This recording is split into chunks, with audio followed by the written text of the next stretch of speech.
শীত আসবে আর এই খাবারটা খাবো না, এটা তো হতে পারে না। শীতের সময় অনেক বেশি লোভনীয় খাবারের মধ্যে একটা হচ্ছে হাঁসের মাংস, আমার এটা মনে হয়। আর এই জন্যে শীত আসলে হাঁসের মাংস খেতে আমার ভীষণ ইচ্ছা করে। এই জন্যে আপনাদের ভাইকে এবার বললাম একটা হাঁস আনিও, আমি রান্না করবো। তারপর সেদিন আপনাদের ভাই স্বপ্ন থেকে একটা হাঁস নিয়ে আসলো। আমি অবশ্য স্বপ্ন থেকেই আনতে বলেছি, কারণ হাঁস পরিষ্কার করা অনেক ঝামেলা। এই ঝামেলার কাজটা করার জন্য অনেকেই কিন্তু হাঁসের মাংস খাওয়া পছন্দ করলেও খেতে চায় না। আর স্বপ্নে তো ওরা খুব সুন্দরভাবে পরিষ্কার করে রাখে, সেই জন্য নিজেরা বাসায় এসে খুব একটা কষ্ট করতে হয় না। ওটা নিয়ে এসে জাস্ট একটুখানি দেখে শুনে তারপর কেটে নিলেই হয়ে যায়। আর আপনাদের ভাই যে হাঁসটা নিয়ে আসছিল, হাঁসটা যেমন সুন্দর পরিষ্কার ছিল সেরকম সুন্দর তেল ছিল। যে হাঁসগুলোতে তেল বেশি পরিমাণ থাকে সেই হাঁসগুলো নাকি রান্না করলে অনেক বেশি মজা হয়। হাঁসের মাংস রান্না করতে গেলে অবশ্যই গ্রামের স্টাইলে রান্না করতে হবে, মানে হচ্ছে পাটায় বেটে মশলা করে রান্না করলে এটার টেস্টই অন্যরকম হবে।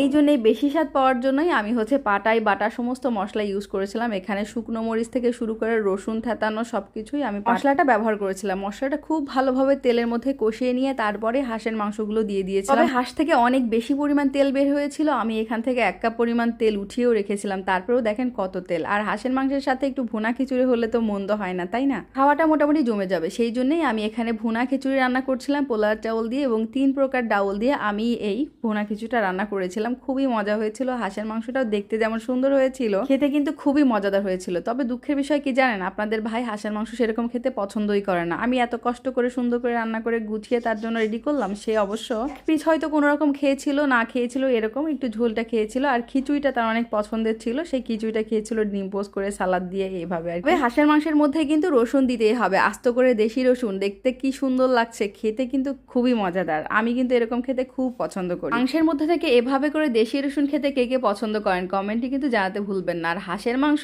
হাজার অ্যালার্জি থাকলেও আমি কিন্তু এটা খাবোই। কেন বলছি এই কথাটা জানেন? বর্তমানে আমি প্রচন্ড পরিমাণ অ্যালার্জির সমস্যায় ভুগছি, তারপরেও আমি হাঁসের মাংসের লোভটা আসলে সামলাতে পারলাম না। খেতেই হবে এমন একটা ব্যাপার। আমি অবশ্য অনেকটা খেয়েছিলাম সেদিন, অনেকটা হাঁসের মাংস দিয়ে এই যে খিচুড়ি দিয়ে খুব মজা করে খেয়ে তারপরে কিন্তু অ্যালার্জির ওষুধ খেতে ভুলিনি। আপনাদের যাদের সমস্যা আছে, বিশেষ করে যাদের অ্যালার্জির সমস্যা, তারা কিন্তু হাঁসের মাংস খাওয়ার পর অ্যালার্জির ওষুধ খেতে অবশ্যই ভুলবেন না, তাহলে কিন্তু বিপদে পড়ে যাবেন যদি ভুলে যান।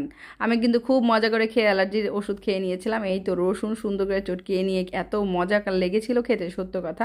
আলহামদুলিল্লাহ, আল্লাহর কাছে অশেষ শুকরিয়া যে এত সুন্দর খাবার খাওয়ার তৌফিক দিয়েছিলেন। অ্যান্ড আমার হাজবেন্ডকে অনেক বেশি থ্যাংক ইউ যে সে খায় না, তারপরে আমার জন্য সে এগুলো মানে এনেছিল, হাঁসটা এনেছিল, সেজন্য তাকে অসংখ্য ধন্যবাদ জানাই।